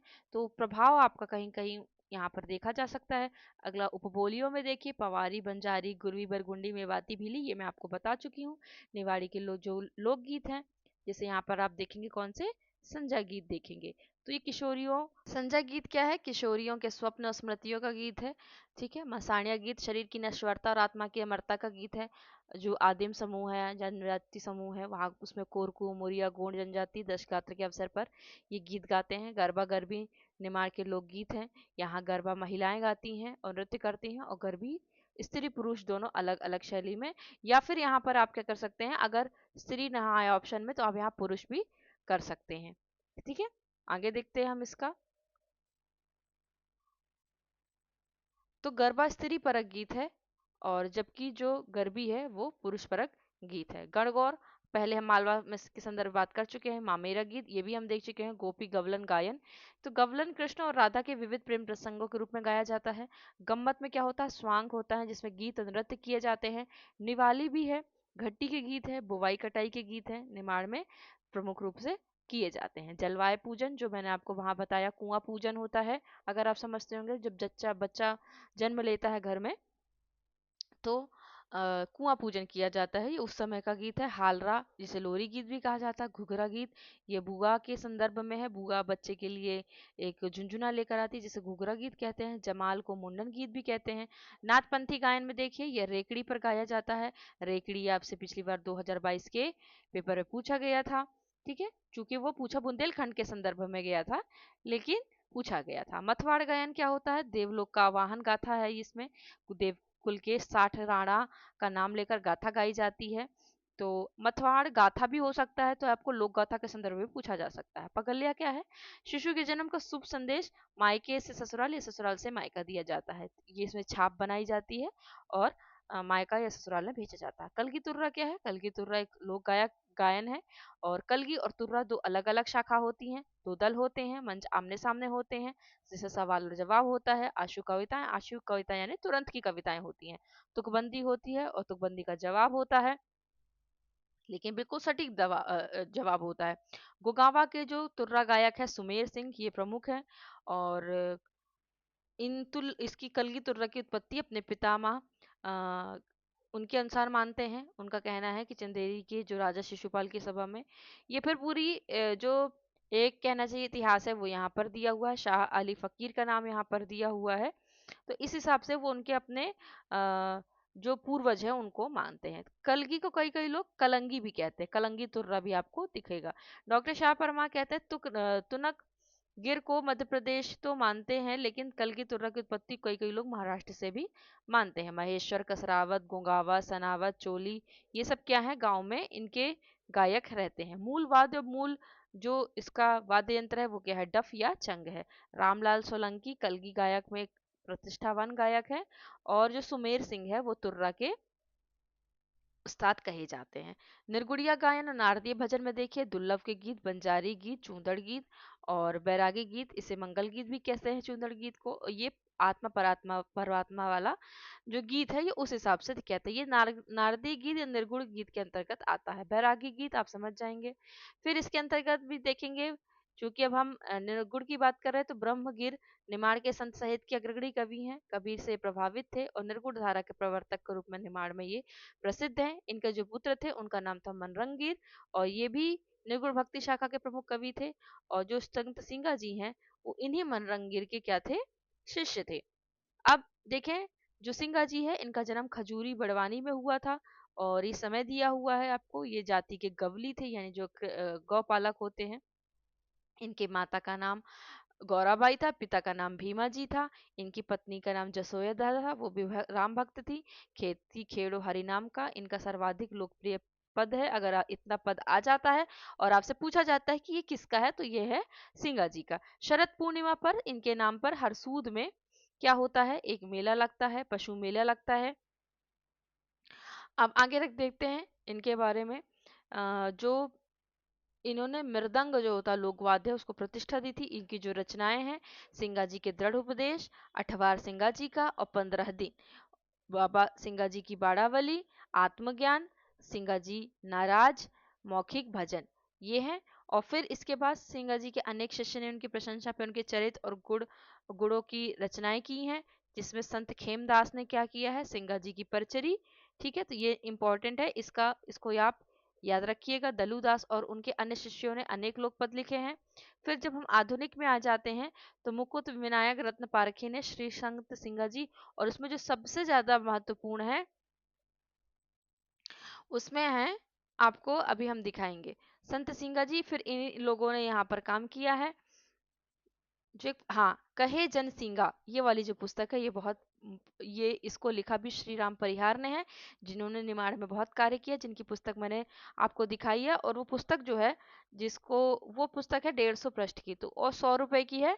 तो अगर आप कहीं से उसको खरीद सकते हैं तो आप जरूर खरीदिएगा, बहुत अच्छी पुस्तक है वो भी। तो ये उन्होंने, परिहार ने सिंगा जी पर ये कार्य किया। फिर सिंगा जी के जो पुत्र थे उनका नाम था कालूराम महाराज, और उन्होंने अपने पिता को गुरु माना था। और उन्हें, अभी हम ये निर्गुण के अंतर्गत ही इन सभी को देख रहे हैं, जब निर्गुण एक विषय आ गया तो हमने उसी के अंतर्गत सब कुछ देख लिया। कालू जी महाराज की स्मृति में पूर्णिमा पर एक ग्राम पिपलिया में पशु मेला लगता है। ठीक है, जो इनके पुत्र थे उनके संदर्भ में है, सिंगा जी के संदर्भ में हरसूद में मेला लगता है। संत दलूदास सिंगा जी के पुत्र और कालू जी के पुत्र थे, इनके पौत्र थे और कालू जी के पुत्र थे। कौन? दलूदास। तो एक ऐसा चलेगा जैसे सिंगा जी, ठीक है, फिर सिंगा जी के जो पुत्र थे क्या नाम था उनका? उनका नाम था कालूराम, और कालूराम के पुत्र क्या थे? दलूदास। तो ये इनके बारे में कुछ कुछ। खेमदास पहले ऐसे संत कवि थे जिन्होंने सिंगा जी के समस्त जीवन पर चरित लिखा, जिसका नाम था सिंगा जी की परचुरी। धना जी का नाम यहाँ पर है, तो केवल आप नाम नाम बस देख लीजिएगा। संत जगन्नाथ जो गिर थे वो मनरंग गिर के शिष्य थे, यानी कि जैसे आपने ब्रह्मगिर देखा, फिर उनके शिष्य कौन थे? मनरंगीर थे, मनरंगीर थे। फिर मनरंगीर के दो शिष्य सिंगा जी और जगन्नाथ गिर। और भी कवि थे, संत थे, रंगदास जिनका नाम कृष्णानंद था, दीनदास, संत अफजल जिन्होंने अनामी संप्रदाय की स्थापना की थी और जिसके कालूदास शिष्य भी थे। उसके बाद खुशहाल दास, दशरथ साहब, कृष्णदास, भावदास, अमीनाथ, राईदास इत्यादि फकीरनाथ भी थे। अब लोक नाट्य परंपरा में ठोठिया मैं आपको बता चुकी हूँ, पाती सॉन्ग बता चुकी हूँ, जो बता चुकी हूँ मैं यहाँ पर दोबारा आपको नहीं बताऊंगी। पनवाड़ी सॉन्ग, खमरास, गम्मत, लोक नृत्य, और लोक नृत्य भी आपको यहाँ पर बता चुकी हूँ कौन कौन से हैं। लोक कथा में वहां पर मैंने आपको दिखा दिया था। और लोक कथा में आप ये जरूर समझ लीजिएगा कि यहाँ पर कृष्णलाल हंस का नाम आएगा जब आप निमाड़ के संदर्भ में देखेंगे, और जब आप देखेंगे मालवा के संदर्भ में तो यहाँ पर आपको आएगा डॉक्टर श्याम परमार का नाम। ठीक है, तो भोला भोला का भगवान, मुर्गा को याव, टबू कलो, ब्रज बारस, हड़ी हड़ तालिका की वार्ता, राक्षस को बाप बाग, सोना को हार, जादू का अंगूठी, बिरवा को तालाब। ठीक है, और एक गरीब बामन, सुतार की छोरी, धरती ना आकाश को याव। इसके अलावा जो लोक गाथा है इसमें ढोला मारूरा, चंद्रावली, ये मैं आपको अभी पहले भी बता चुकी हूँ ये वाली। ठीक है, पढ़ के मैंने आपको बता दी है, तो दोबारा रिपीट नहीं करूंगी ताकि आपका समय यहाँ पर बच जाए। ठीक है, अब प्रकीर्ण साहित्य में देखिए निमाड़ की लोकोक्तियां। तो चूंकि कुछ चुक्तियां थी, मैंने वो पुस्तक का नाम आपको बता दिया था मालवा में, तो वो पुस्तक मैं कोशिश करूंगी कि वो जोड़ दूं। निमाड़ी पहेलियां में केवाड़ा या तारनाई वार्ता कहा जाता है। ऐसे ही अगर आप मालवा में देखेंगे तो केनावत, केवाड़ा, वहां भी ऐसे ही कहा जाता है। कुछ कुछ मैंने यहाँ उदाहरण दे दिए हैं आपको पहेलियों के संदर्भ में। कुछ चित्रकला जो मैंने वहाँ जिरौती, नाग, पगलिया और आपको बताया था वो सब भी यहाँ पर जोड़ दिया है। नरवत, संजा फूली, ठीक है, कंचौली, ये सभी। अब रचनाकार में देखते हैं, ये बहुत महत्वपूर्ण है वाणी पत्रिका, क्योंकि चौमासा और चौमासा के जो संपादक हैं, और एक आपका है साक्षात्कार पत्रिका। ये कुछ पत्रिकाएं बहुत प्रमुख है। ठीक है, साक्षात्कार पत्रिका, और उसके जो संपादक है उनका नाम है विकास दवे। तो ये कुछ कुछ चीजें पिछली बार 2022 में चौमासा पूछा गई था, फिर 2024 में चौमासा के संपादक पूछे गए थे। तो ये हैं आपके निमाड़ी के रचनाकार। सबसे पहले माखन लाल चतुर्वेदी, इनका सिर्फ मैंने यहाँ पर नाम दिया हुआ है क्योंकि जब हम इकाई 9 पढ़ेंगे तो इकाई 9 में हमको बहुत विस्तार से पढ़ेंगे, तो हमने ज्यादा इनके बारे में नहीं दिया हो। बलराम पगारे, इन्होंने क्या किया, निमाड़ी गीतों को आकाशवाणी तक ले जाने का प्रयास किया है।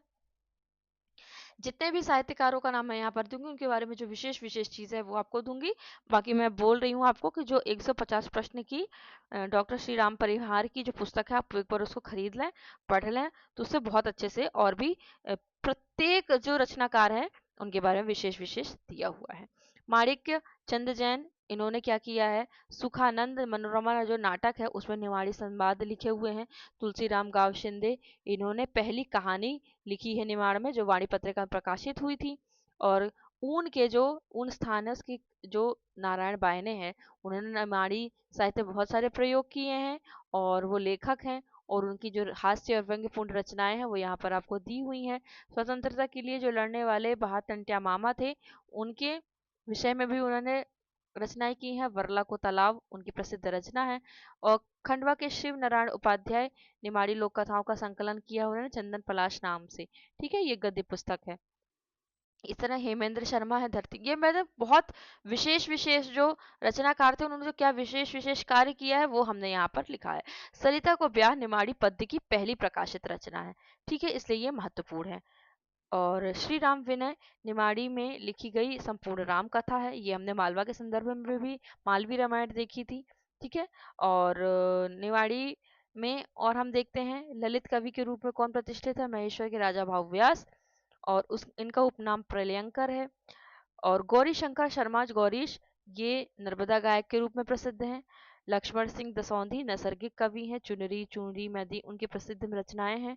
और यहाँ पर आप देखेंगे बड़वाह के जो प्रभाकर दुबे हैं, ये प्रतिभाशाली कवि हैं। इनकी रचनाशीलता में अगर आप देखेंगे तो लेखक के साथ साथ नाटककार और गायक भी हैं। और उनकी जो रचनाएं हैं, गुड़िया की बारात और ई गुण आए और नाग मान नलो जसो तालो दियो हो जी, ये सब उनकी क्या है रचनाएं हैं। काव्य संग्रह ठुमका निमाड़ी लोकनाट्य संग्रह, बहुत ज्यादा कार्य किया है, इसलिए यहाँ पर उनको यहाँ शामिल किया। प्रभाकर दुबे को कई सम्मान भी मिले हुए हैं, जैसे राष्ट्रपति द्वारा निमाड़ का गौरव सम्मान। ठीक है, गणगौर सम्मान, निमाड़ संस्कृति सम्मान, खंडवा सेबी ठुमका उनकी जो नाट्य कृति थी उसमें मध्य प्रदेश साहित्य परिषद इसुरी सम्मान उनको दिया गया है। इसलिए प्रभाकर दुबे क्या है महत्वपूर्ण व्यक्ति हो जाते हैं। फिर सोमेश्वर जोशी निमाड़ी के मधुकर निमाड़ी क्षेत्र में रचयिता हैं। और दिल्ली दूर नहीं फिल्म का निर्माण और निर्देशन किया है। श्री विद्याधर टेलर व्यंग्यकार हैं। जगदीश जोशीला, इनके बारे में मैं आपको एक चीज़ बताना चाहूँगी, इनके बारे में थोड़ा हम डिटेल में पढ़ेंगे। क्यों पढ़ेंगे, क्योंकि जब ये पिछले साल का जो समाचार पत्र आया था उसकी ये कटिंग है। और उस समय जब पेपर होना था तो बस कुछ ही दिन पहले की घटना थी, और ये पेपर में आया हुआ था, तो मैंने तब बोला था कि जगदीश जोशीला का नाम आ सकता है, लेकिन तब नहीं आया था, लेकिन अब आ सकता है। ठीक है, तो जगदीश जोशीला के बारे में विस्तार से पढ़ने की जरूरत है, उनके बारे में विस्तार से जानने की जरूरत है, वो हम देखेंगे अभी। पद्मश्री जो राम नारायण उपाध्याय हैं, इनके बारे में बहुत ज्यादा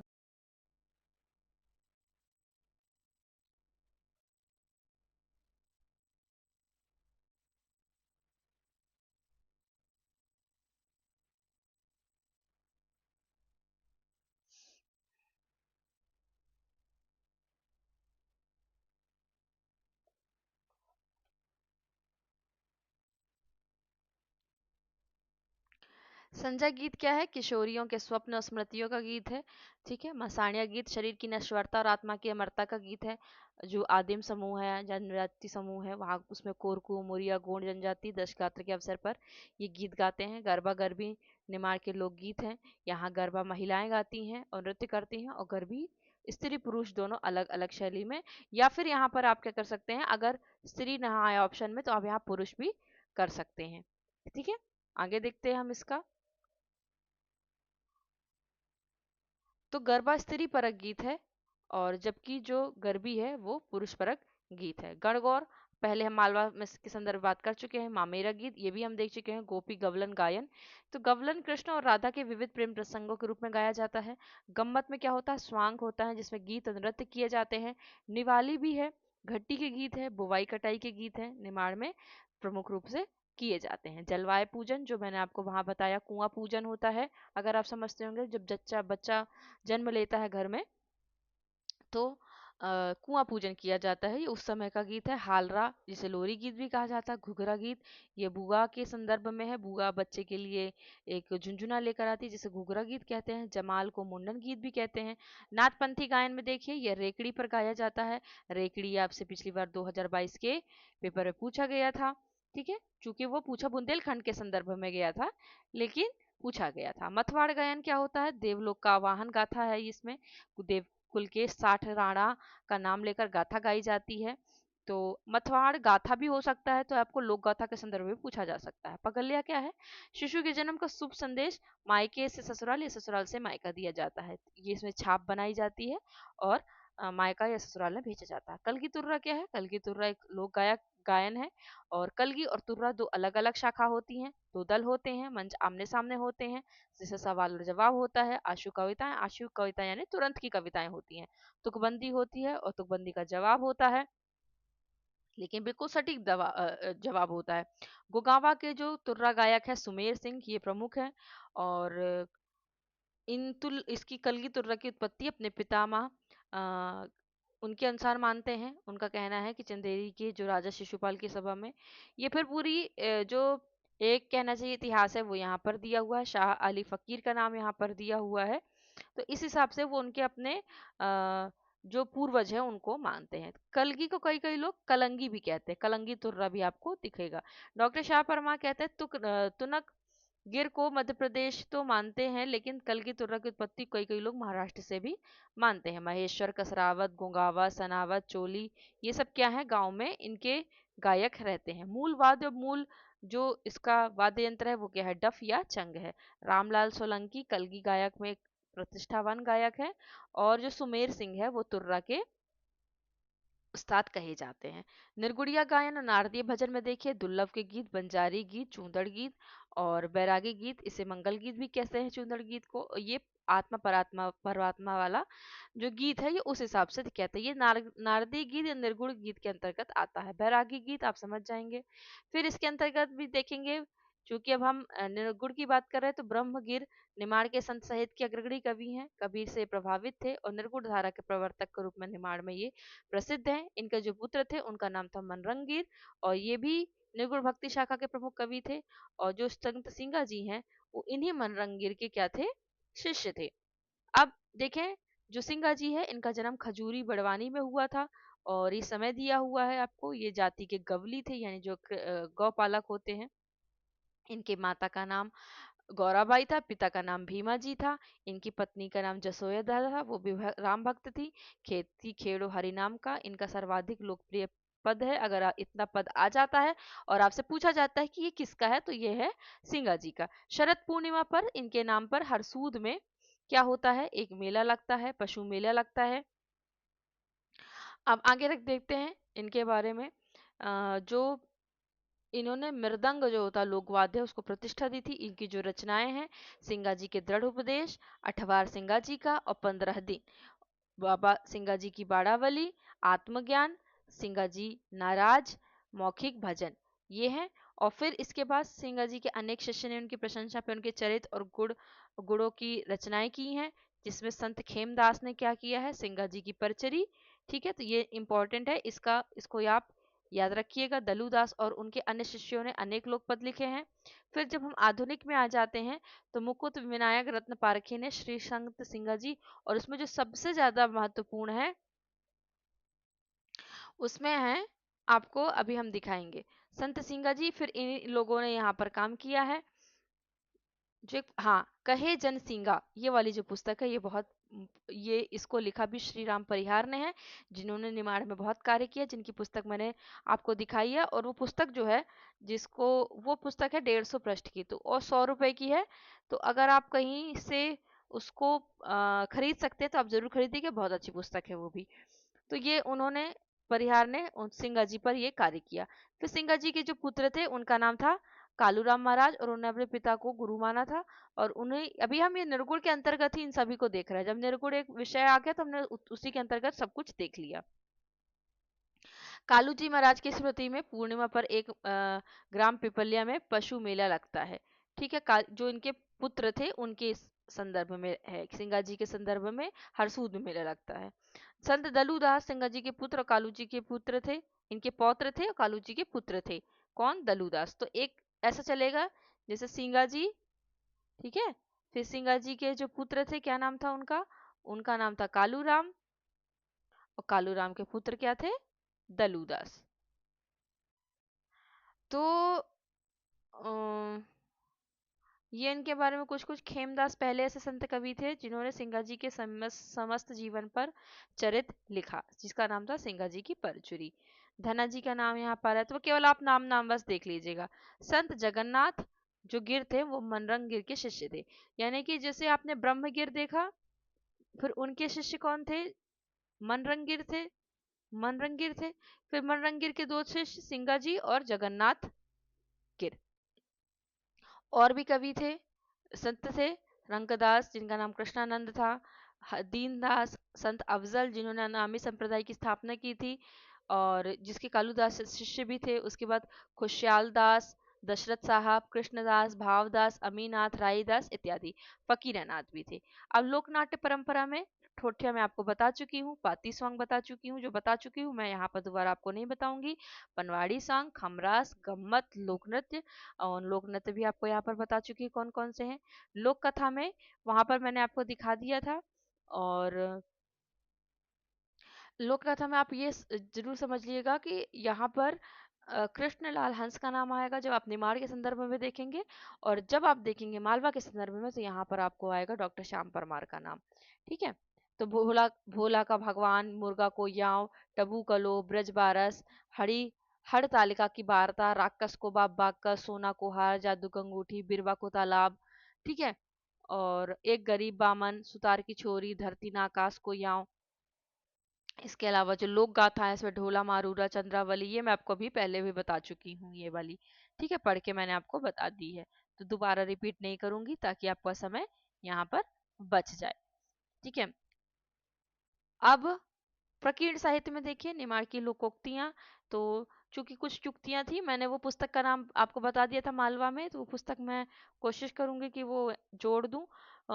निमाड़ी पहेलियां में केवाड़ा या तारनाई वार्ता कहा जाता है। ऐसे ही अगर आप मालवा में देखेंगे तो केनावत, केवाड़ा, वहां भी ऐसे ही कहा जाता है। कुछ कुछ मैंने यहाँ उदाहरण दे दिए हैं आपको पहेलियों के संदर्भ में।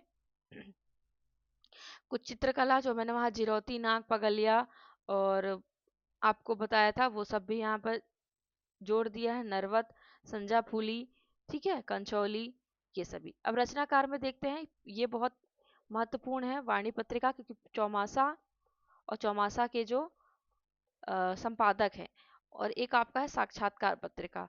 ये कुछ पत्रिकाएं बहुत प्रमुख हैं। ठीक है, साक्षात्कार पत्रिका और उसके जो संपादक है उनका नाम है विकास दवे। तो ये कुछ कुछ चीजें पिछली बार 2022 में चौमासा पूछा गई था, फिर 2024 में चौमासा के संपादक पूछे गए थे। तो ये हैं आपके निमाड़ी के रचनाकार। सबसे पहले माखनलाल चतुर्वेदी। इनका सिर्फ मैंने यहाँ पर नाम दिया हुआ है क्योंकि जब हम इकाई 9 पढ़ेंगे तो इकाई 9 में हमको बहुत विस्तार से पढ़ेंगे, तो हमने ज्यादा इनके बारे में नहीं दिया हो। बलराम पगारे, इन्होंने क्या किया, निमाड़ी गीतों को आकाशवाणी तक ले जाने का प्रयास किया है। जितने भी साहित्यकारों का नाम मैं यहाँ पर दूंगी उनके बारे में जो विशेष विशेष चीज है वो आपको दूंगी। बाकी मैं बोल रही हूँ आपको कि जो 150 प्रश्न की डॉक्टर श्री राम परिहार की जो पुस्तक है, आप एक बार उसको खरीद लें, पढ़ लें, तो उससे बहुत अच्छे से और भी प्रत्येक जो रचनाकार है उनके बारे में विशेष विशेष दिया हुआ है। माणिक्य चंद जैन, इन्होंने क्या किया है, सुखानंद मनोरमा जो नाटक है उसमें निवाड़ी संवाद लिखे हुए हैं। तुलसीराम गाव शिंदे, इन्होंने पहली कहानी लिखी है निमाड़ में जो वाणी पत्रिका में प्रकाशित हुई थी। और ऊन के जो ऊन स्थान है उसकी जो नारायण बायने हैं, उन्होंने निमाड़ी साहित्य में बहुत सारे प्रयोग किए हैं और वो लेखक हैं, और उनकी जो हास्य और व्यंग्यपूर्ण रचनाएं हैं वो यहाँ पर आपको दी हुई हैं। स्वतंत्रता के लिए जो लड़ने वाले बहाटंट्या मामा थे उनके विषय में भी उन्होंने रचनाएं की हैं। वरला को तालाब उनकी प्रसिद्ध रचना है। और खंडवा के शिव नारायण उपाध्याय, निमाड़ी लोक कथाओं का संकलन किया उन्होंने चंदन पलाश नाम से। ठीक है, ये गद्य पुस्तक है। इस तरह हेमेंद्र शर्मा है धरती, ये मैंने बहुत विशेष विशेष जो रचनाकार थे उन्होंने जो क्या विशेष विशेष कार्य किया है वो हमने यहाँ पर लिखा है। सरिता को ब्याह निमाड़ी पद्य की पहली प्रकाशित रचना है। ठीक है, इसलिए ये महत्वपूर्ण है। और श्री राम विनय निमाड़ी में लिखी गई संपूर्ण राम कथा है। ये हमने मालवा के संदर्भ में भी मालवी रामायण देखी थी। ठीक है। और निवाड़ी में और हम देखते हैं ललित कवि के रूप में कौन प्रतिष्ठित है, महेश्वर के राजा भाव व्यास, और उस इनका उपनाम प्रलयंकर है। और गौरी शंकर शर्माज गौरीश, ये नर्मदा गायक के रूप में प्रसिद्ध हैं। लक्ष्मण सिंह दसौंधी नैसर्गिक कवि हैं। चुनरी चुनरी मैदी उनकी प्रसिद्ध रचनाएं हैं। और यहाँ पर आप देखेंगे बड़वाह के जो प्रभाकर दुबे हैं ये प्रतिभाशाली कवि हैं। इनकी रचनाशीलता में अगर आप देखेंगे तो लेखक के साथ साथ नाटककार और गायक भी हैं। और उनकी जो रचनाएं हैं, गुड़िया की बारात और ई गुण आए और नाग मान नलो, जसो तालो दियो हो जी, ये सब उनकी क्या है रचनाएं हैं, काव्य संग्रह, ठुमका, निमाड़ी लोकनाट्य संग्रह, बहुत ज़्यादा कार्य किया है, इसलिए यहाँ पर उनको यहाँ शामिल किया। और प्रभाकर दुबे को कई सम्मान भी मिले हुए हैं, जैसे राष्ट्रपति द्वारा निमाड़ का गौरव सम्मान, ठीक है, गणगौर सम्मान, निमाड़ संस्कृति सम्मान, खंडवा सेबी, ठुमका, उनकी जो नाट्य कृति थी उसमें मध्य प्रदेश साहित्य परिषद इसूरी सम्मान उनको दिया गया है। इसलिए प्रभाकर दुबे क्या है, महत्वपूर्ण व्यक्ति हो जाते हैं। फिर सोमेश्वर जोशी निमाड़ के मधुकर निमाड़ी क्षेत्र में रचयिता हैं, और दिल्ली दूर नहीं फिल्म का निर्माण और निर्देशन किया है। श्री विद्याधर टेलर व्यंग्यकार हैं। जगदीश जोशीला, इनके बारे में मैं आपको एक चीज़ बताना चाहूँगी, इनके बारे में थोड़ा हम डिटेल में पढ़ेंगे। क्यों पढ़ेंगे? क्योंकि जब ये पिछले साल का जो समाचार पत्र आया था उसकी ये कटिंग है, और उस समय जब पेपर होना था तो बस कुछ ही दिन पहले की घटना थी, और ये पेपर में आया हुआ था, तो मैंने तब बोला था कि जगदीश जोशीला का नाम आ सकता है, लेकिन तब नहीं आया था, लेकिन अब आ सकता है। ठीक है, तो जगदीश जोशीला के बारे में विस्तार से पढ़ने की जरूरत है, उनके बारे में विस्तार से जानने की जरूरत है, वो हम देखेंगे अभी।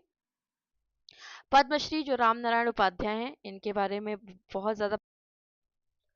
तो अगर हम राम नारायण उपाध्याय के बारे में बात करें तो ये निमाड़ी संस्कृति में इनका जो योगदान है वो बहुत ही महत्वपूर्ण है।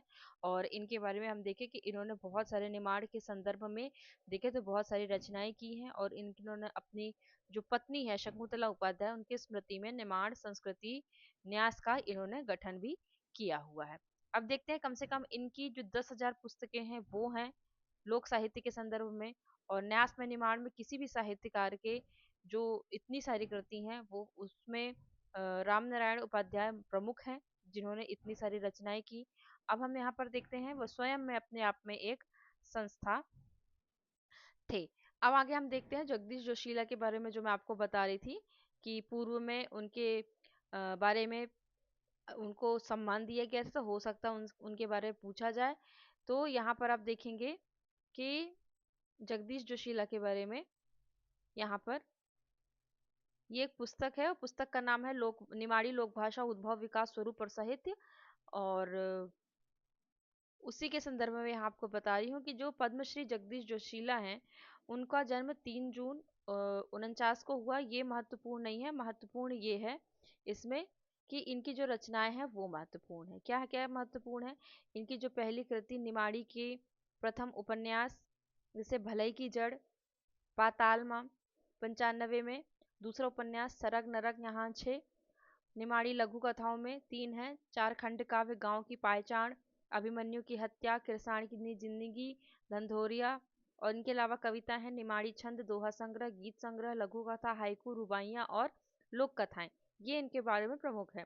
जो धंधोरिया नामक खंड काव्य है, कवि ने धंधोरिया यानी कि घुन के माध्यम से भ्रष्ट राजनेताओं पर तीखा व्यंग्य किया हुआ है।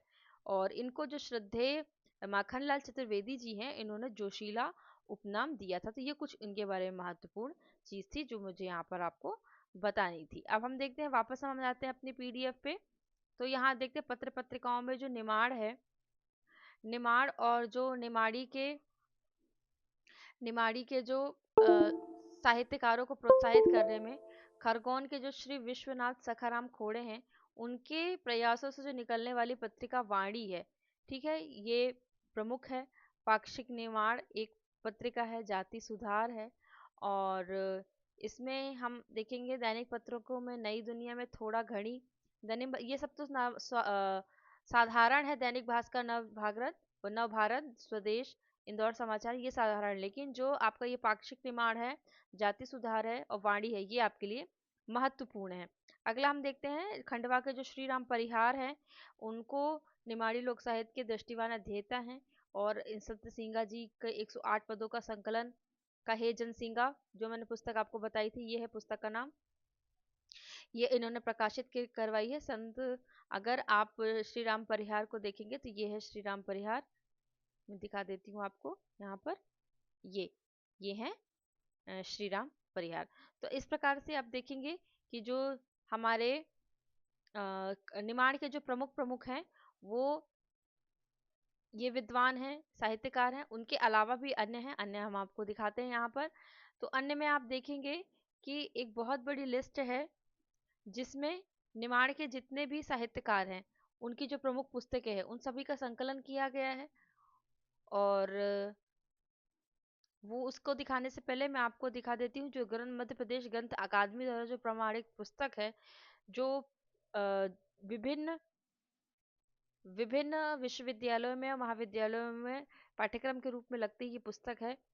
मालवा के संदर्भ में जब आपको पढ़ाया था तो मैंने इसका संदर्भ लिया हुआ था। तो निमाड़ के संदर्भ में भी इसमें क्या क्या प्रमुख चीजें हैं वो मैं आपको बता देती हूँ। तो जब निमाड़ साहित्य यहाँ शुरू होता है तो लोक विधाओं में लावड़ी, गवलन, दोयरा, ढोड बोली, पर्वगीत, सोंझा, नरवट, भीलट, देव, खम्भ, गम्मत, ये यहाँ पर दिया हुआ है। क्योंकि मालवा के संदर्भ में काफी महत्वपूर्ण चीजें थी, लेकिन जब हम निमाड़ के संदर्भ में देखते तो हमको बहुत ज्यादा प्रमुख चीज इसमें नहीं मिलती है, लेकिन फिर भी प्रमुख पुस्तक है, हमारे लिए मालवा में बहुत कारगर साबित हुई थी, इसलिए हम यहाँ पर इसको ले रहे हैं। तो ये ब्रह्मगिर के बारे में हमने यहाँ पढ़ लिया है। लालनाथ गिर नहीं पढ़ा था, तो इसको आप देख लीजिएगा ब्रह्मगिर से पूर्व में, ठीक है, यहाँ पर। और मनरंगीर के बारे में हम पढ़ लिया, सिंगा जी के बारे में हमने पढ़ लिया है। इसमें लगभग वही वही सारी चीजें हैं जो है। अब यहाँ पर दिया हुआ है कि जो सिंगा जी हैं, सिंगा जी के बारे में दिया हुआ, खंडवा जिले के पिपल्या ग्राम में इनका देह त्याग हुआ।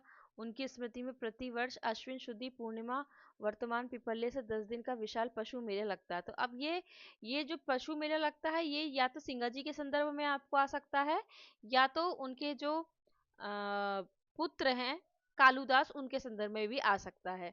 वैसे सिंगा जी के संदर्भ में भी आएगा। तो यहाँ आप देख लीजिएगा, पूरा इसमें सब संत सिंगा जी के बारे में दिया हुआ है। चूंकि पुस्तक थी इसलिए मैंने यहाँ आपको दिखाना उचित समझा यहाँ पर। और बहुत कुछ इसमें, सलिता को याव, ये मैंने आपको यहाँ अपनी पीडीएफ में भी बता दिया था। यहाँ पर अगर आप ये पीडीएफ है जब हमने शुरू किया है तो हमने वहां पर भी सलिता को याव की चर्चा की हुई है। यहाँ पर सलिता को ब्याह या याव, यहाँ पर तो कुछ कुछ चीज आप इनसे देखकर मिला सकते हैं। बलराम पगारे, रामनारायण उपाध्याय, ठीक है, आधुनिक माड़ी के परोधा कहे जाता है। क्योंकि ये पुस्तक मैं इसलिए आपको दिखा रही हूँ कि कई कई प्रश्न इस पुस्तक से 4 से 5 प्रश्न बने थे ना। 4 से 5 तो नहीं कह सकते, लेकिन 3 से 4 प्रश्न बने थे, और ऐसे ही आपको पंक्तियां उठा के पूछ लिया गया था। इसलिए पुस्तक को एक बार यहाँ पर देखना है। आधुनिक निमाड़ी कविता के विकास में राम राव चावरे, इंदिरा तारे भारती, राजा भाऊ मनमौजी, गौरीशंकर शर्मा, प्रभाकर दुबे, इनके बारे में हम अभी देख चुके हैं। त्रिभुवन सिंह चौहान, लक्ष्मण सिंह दसौदी सौमित्र, ये प्रमुख हैं। और ये इंदिरा तारे भारती ने निमाड़ी गीत गंगा, रेवाड़चन, ये काव्य संकलन किए हैं। और प्रभाकर दुबे ने अपनी कविताओं में लोकशैली में श्रृंगार और हास्य रंग का बोध करवाया हुआ है।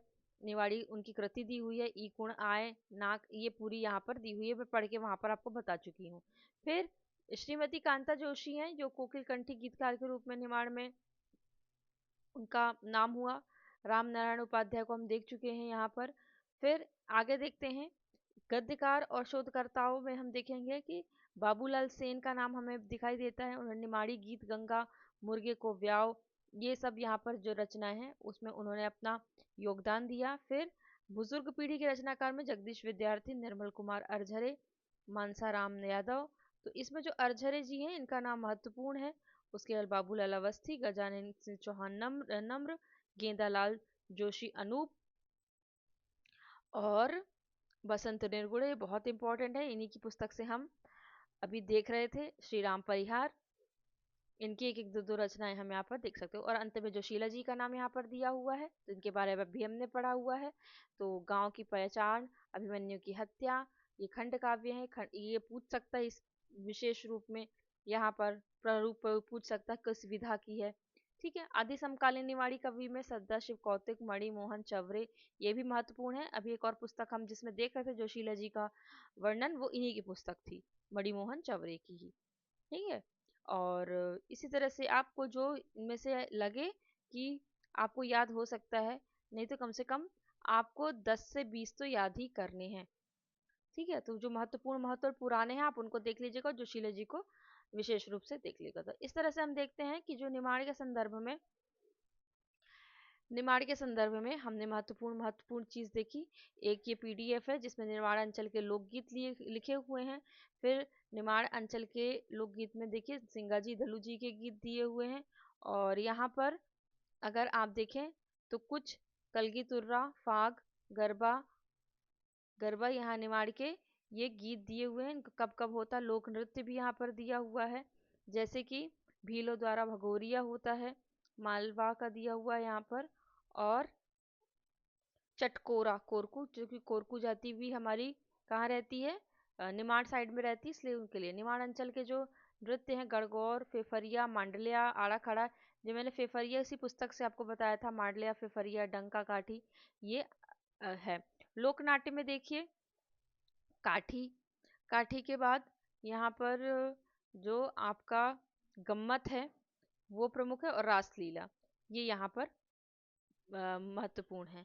जिरौती हमने निमाड़ में देखा, मांडरा भी हमने निमाड़ में देखा, थापा, थापा, पगलिया, ईरत, ईरत भी आपको दिया हुआ था, जब आप पढ़ेंगे उसको विस्तार में, और अगर पुस्तक देखेंगे अगर आपको, तो ईरत में मैंने यहाँ पर हाईलाइट किया हुआ था।